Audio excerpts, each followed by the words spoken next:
Daily current affairs analysis UPSC civil service എക്സാമിനെ സംബന്ധിച്ച് വളരെ വളരെ ഇമ്പോർട്ടൻ്റ് ആണ്. അപ്പോൾ ദിവസവും കറണ്ട് അഫയേഴ്സ് അനാലിസിസ് കണ്ട് മനസ്സിലാക്കി പഠിച്ച് മുന്നോട്ട് പോകാനാണെങ്കിൽ നിങ്ങൾക്ക് യൂട്യൂബിലെ ലേണേഴ്സിൻ്റെ മെമ്പർ കമ്മ്യൂണിറ്റിയിൽ ജോയിൻ ചെയ്യാൻ വേണ്ടി പറ്റും. അപ്പോൾ ലേണേഴ്സ് യൂട്യൂബ് ചാനൽ നിങ്ങൾ സബ്സ്ക്രൈബ് ചെയ്തിട്ടുണ്ടെങ്കിൽ ആ സബ്സ്ക്രൈബ് ബട്ടൻ്റെ തൊട്ടടുത്തായിട്ട് ജോയിൻ എന്ന് പറഞ്ഞിട്ടുള്ള ഒരു ബട്ടൺ കാണാൻ പറ്റും.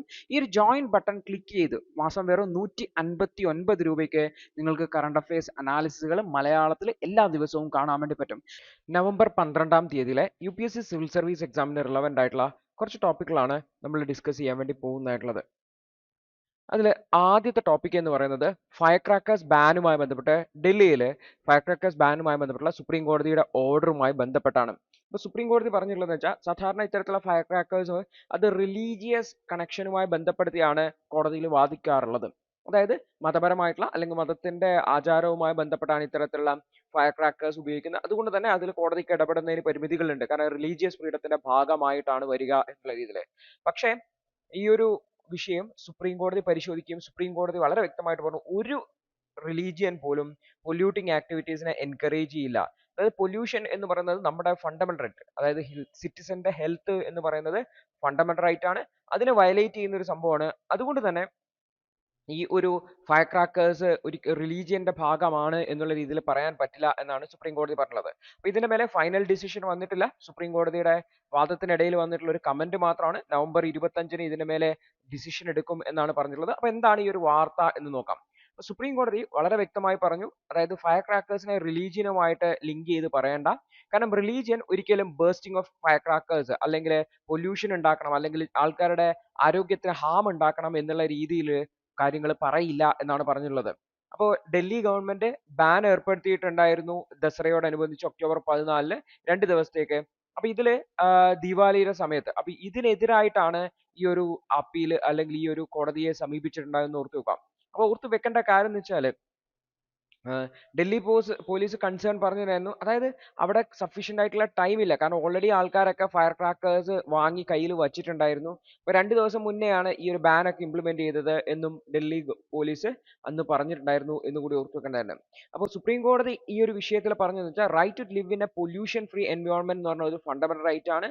മലിനമല്ലാത്ത ഒരു എൻവയോൺമെന്റിൽ ജീവിക്കുക എന്ന് പറയുന്നത് ഒരു ഫണ്ടമെന്റൽ റൈറ്റ് ആണ്. അപ്പോൾ ഫയർ ക്രാക്കേഴ്സ് മലിനമാക്കുകയാണ് ചെയ്യുന്നത്, പൊല്യൂഷൻ ഉണ്ടാക്കുകയാണ് ചെയ്യുന്നത്. അതുകൊണ്ട് തന്നെ അത് അലോ ചെയ്യാൻ പറ്റില്ല എന്നാണ് പറഞ്ഞിട്ടുള്ളത്. അപ്പോൾ കോടതി പറഞ്ഞു, അതായത് ഒരു തരത്തിൽ അതായത് ഡൽഹിയിൽ മാനുഫാക്ചർ ചെയ്യാനോ സെയിൽ ചെയ്യാനോ ഫയർ ക്രാക്കേഴ്സ് പാടില്ല, ഇൻക്ലൂഡിങ് ഓൺലൈൻ സെയിൽസ് എന്ന് സുപ്രീം കോടതി പറയുകയും ചെയ്തിട്ടുണ്ട്. അപ്പോൾ ഡൽഹി പോലീസിനോട് കൃത്യമായിട്ട് ഇതിനെ അന്വേഷിക്കുന്നതിന് വേണ്ടി ഒരു സ്പെഷ്യൽ ടീമിനെ തന്നെ ഉണ്ടാക്കി ഈ ഒരു വിഷയത്തിന് മേലെ ഇടപെടണം എന്ന് പറഞ്ഞിട്ടുണ്ട്. ഡൽഹി പോലീസ് കമ്മീഷനോട് നവംബർ 25-നുള്ളിൽ എടുത്ത നടപടിയെ സംബന്ധിച്ച് കോടതിക്ക് മുന്നിൽ റിപ്പോർട്ട് നൽകുന്നതിന് വേണ്ടിയിട്ടും പറഞ്ഞിട്ടുണ്ട്. പ്രത്യേകിച്ചും ഈ ഒരു ഫയർ ക്രാക്കേഴ്സ് ബാനുമായി ബന്ധപ്പെട്ട് എന്നുകൂടി ഓർത്തു വെക്കേണ്ടതായിരുന്നു. അപ്പോൾ ഈ ഒരു ഫയർ ക്രാക്കേഴ്സ് ബാൻ എന്നുള്ളതിനെ അനുകൂലിച്ചാണ് സുപ്രീം കോടതി സംസാരിച്ചത്. നമ്മൾ ഓർത്തു വെക്കേണ്ട right to live in a pollution free environment എന്ന് പറയുന്നത് റൈറ്റ് ടു ലൈഫിന്റെ പരിധിയിൽ വരുന്ന ആർട്ടിക്കിൾ 21-ന്റെ പരിധിയിൽ വരുന്ന ഒരു ഫണ്ടമെന്റൽ റൈറ്റ് ആണ് എന്നുള്ള കാര്യം ഓർത്തു വയ്ക്കാൻ വേണ്ടിയിട്ട് ശ്രമിക്കുക. അതുപോലെ തന്നെ പൊല്യൂഷൻ റിലേറ്റഡ് ആയിട്ടുള്ള വിഷയങ്ങൾ സുപ്രീം കോടതി ഇടപെടുന്നതും കൂടി ഓർത്തു വെക്കാം. അടുത്തൊരു വാർത്ത, വിവിധ സംസ്ഥാനങ്ങളിൽ കാസ്റ്റ് സർവേ നടത്തും അല്ലെങ്കിൽ അതുമായി ബന്ധപ്പെട്ട റിസർവേഷനുമായി ബന്ധപ്പെട്ട വലിയ ഡിബേറ്റ് നടക്കുന്നുണ്ട്. അതായത് പല സംസ്ഥാനങ്ങളിലും ഇലക്ഷന് തൊട്ട് മുന്നേ ആയിട്ട് അവിടെയുള്ള രാഷ്ട്രീയ പാർട്ടികൾ നമ്മൾ സർവേ നടത്തും, നമ്മൾ കാസ്റ്റ് സർവേ നടത്തും അല്ലെങ്കിൽ കാസ്റ്റ് സെൻസസ് നടത്തും എന്ന് പറഞ്ഞു മുന്നോട്ട് വരാറുണ്ട്. അപ്പൊ എന്താണ് ഇതിന്റെ ഒരു ഐഡിയ, എന്താണ് ഇതുകൊണ്ട് ഉദ്ദേശിക്കുന്നത്, എന്താണ് ഇതുമായി ബന്ധപ്പെട്ട ഇഷ്യൂസ് എന്നുള്ളതാണ് നമ്മൾ നോക്കാൻ വേണ്ടി പോകുന്നത്. ഈ ഒരു എഡിറ്റോറിയൽ ആ ഒരു കാര്യമാണ് സൂചിപ്പിച്ചിട്ടുള്ളത്. റീസെന്റ് ആയിട്ട് കോൺഗ്രസ് ഗവൺമെന്റ് തെലങ്കാനയിൽ അവർ കാസ്റ്റ് സർവേ ലോഞ്ച് ചെയ്തിട്ടുണ്ടായിരുന്നു 2023 ഇലക്ഷൻ പ്രോമിസിന്റെ ഭാഗമായിട്ട്. പ്രത്യേകിച്ചും അവർ പറഞ്ഞിട്ടുള്ളത് OBCയുടെ റിസർവേഷനുമായി ബന്ധപ്പെട്ട് മാറ്റം വരുത്തുന്നതിന് വേണ്ടിയിട്ടാണ് ഇത്തരത്തിലുള്ള കാസ്റ്റ് സെൻസസ് നടത്തുന്നതാണ്. അപ്പൊ ഈ രാജ്യത്തെല്ലായിടും പല സംസ്ഥാനങ്ങളിലും ഈ ഒരു കാസ്റ്റ് ബേസ്ഡ് ആയിട്ടുള്ള സെൻസസ് നടത്താം എന്ന് പറഞ്ഞിട്ടുള്ള വാഗ്ദാനങ്ങൾ വരുന്നുണ്ട്. പ്രത്യേകിച്ച് മഹാരാഷ്ട്രയും തമിഴ്നാടും ഒക്കെ ഇത്തരത്തിലുള്ള കാസ്റ്റ് ബേസ്ഡ് സെൻസസിനെ സപ്പോർട്ട് ചെയ്യുന്നുണ്ട്. പക്ഷേ നിലവിലെ കേന്ദ്രം ഭരിക്കുന്ന BJP ഗവൺമെന്റും പല സംസ്ഥാനങ്ങളും ഭരിക്കുന്ന BJP ഗവൺമെന്റ് ഇതിനോട് ഹെസിസ്റ്റന്റ് ആണ്. അവര് 2011-ലെ socio economic caste census data തന്നെ കൃത്യമായിട്ട് റിലീസ് ചെയ്യുന്നതിന് വേണ്ടിയിട്ട് തയ്യാറായിരുന്നില്ല എന്നുകൂടി ഓർത്ത് വെക്കാം. അപ്പൊ എന്താണ് ഈ കാസ്റ്റ് സെൻസസ് ഡാറ്റയുമായി ബന്ധപ്പെട്ട പ്രധാനപ്പെട്ട പ്രശ്നം എന്ന് പറഞ്ഞാൽ, അതായത് നിലവിൽ ഈ ഒരു റിസർവേഷൻ എന്നൊക്കെ പറയുന്നത് 1931-ലെ കാസ്റ്റ് ഡാറ്റ അനുസരിച്ചാണ് OBC റിസർവേഷൻ നൽകുന്നതായിട്ടുള്ളത്.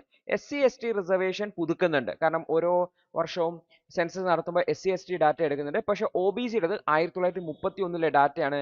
ഇത് 1990കളിലെ മണ്ഡൽ കമ്മീഷനുമായി ബന്ധപ്പെട്ട് അവർ ഈ ഒരു ഡാറ്റയാണ് എടുത്തിട്ടുണ്ടായിരുന്നത്. അതിന്റെ അടിസ്ഥാനത്തിലാണ് OBCക്ക് 27% റിസർവേഷൻ നൽകിയിട്ടുള്ളത്. പക്ഷെ നമ്മുടെ പോപ്പുലേഷനിൽ അന്ന് തന്നെ 1931 തന്നെ ഏകദേശം 52% പോപ്പുലേഷൻ OBC ആയിരുന്നു. എന്നിട്ടാണ് 27% റിസർവേഷൻ നൽകിയത്.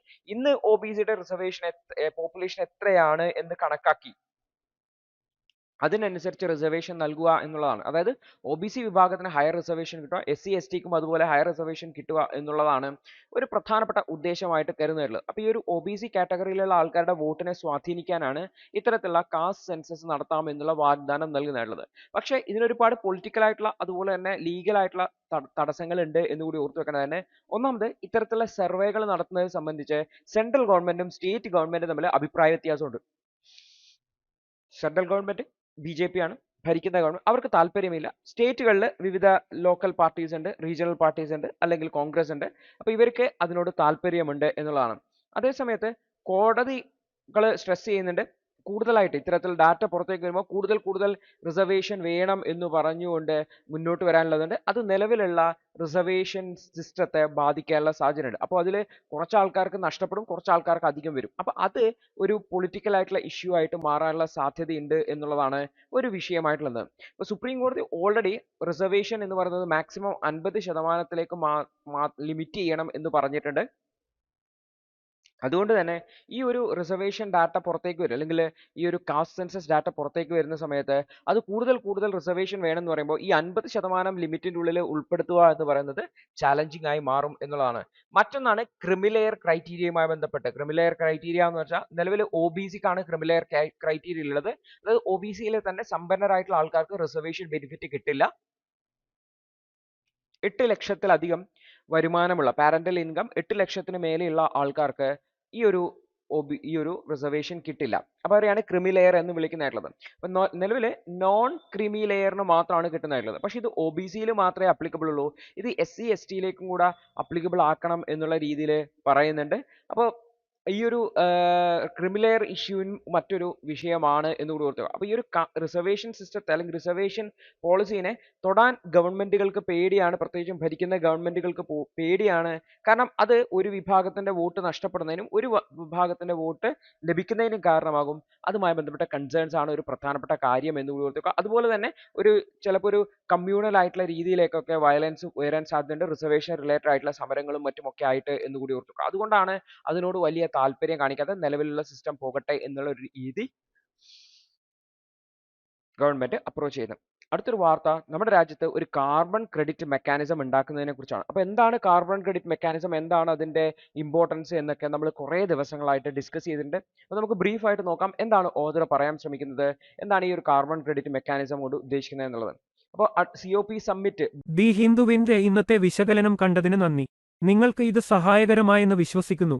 ഇന്നത്തെ ബാക്കിയുള്ള വാർത്തകളുടെ വിശകലനത്തിനു വേണ്ടി ഞങ്ങളുടെ ന്യൂസ് അനാലിസിസ് ക്ലാസ്സിൽ ജോയിൻ ചെയ്ത് പഠിക്കാവുന്നതാണ്.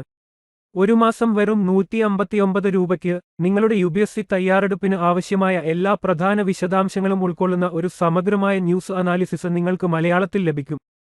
കൂടാതെ സിവിൽ സർവീസിനു വേണ്ടിയുള്ള ജനറൽ സ്റ്റഡീസ് ക്ലാസുകൾ കൂടി മലയാളത്തിൽ മനസ്സിലാക്കി പഠിക്കാൻ ഞങ്ങളുടെ ലേണേഴ്സ് അൺലിമിറ്റഡ് ക്ലാസ്സിൽ ജോയിൻ ചെയ്യാം.